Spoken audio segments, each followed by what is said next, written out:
જય માતાજી મિત્રો, આજે આપણે બનાવવાના છે પોચા રૂ જેવા ખમણ, એ પણ ઘરે। તો સૌથી પહેલાં આપણે 1 ગ્લાસ જેટલું પાણી લઈ લીધું, તેમાં 1 ચમચી જેટલી ખાંડ અને અડધી ચમચી લીંબુના ફૂલ લઈ લીધા।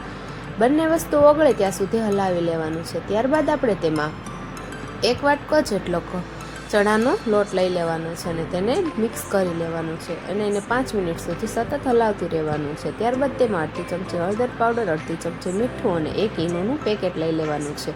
તેમાં ઉપરથી સોડા એક્ટિવ કરવા માટે અડધું પાવડું જેટલું તેલ લઈને અને ફરીવાર તેને મિક્સ કરી લેવાનું છે અને એક જ દિશામાં આપણે તેને 5 થી 7 મિનિટ સુધી હલાવતા। ત્યારબાદ આપણે તેને એક થાળીમાં પાથરીને તેને 20 થી 25 મિનિટ સુધી સ્ટીમ થવા દેવાનું છે।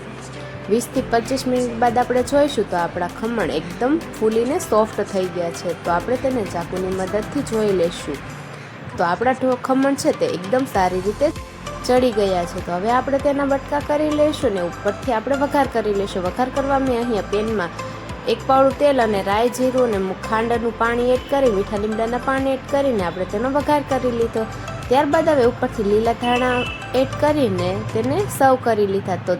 તો તૈયાર છે આપણા ખમણ, ઘરે જ તૈયાર, એ પણ પોચા રૂ જેવા। જો તમને પણ મારી આ રેસીપી ગમી હોય તો લાઈક કરો, શેર કરો અને સબસ્ક્રાઈબ કરો।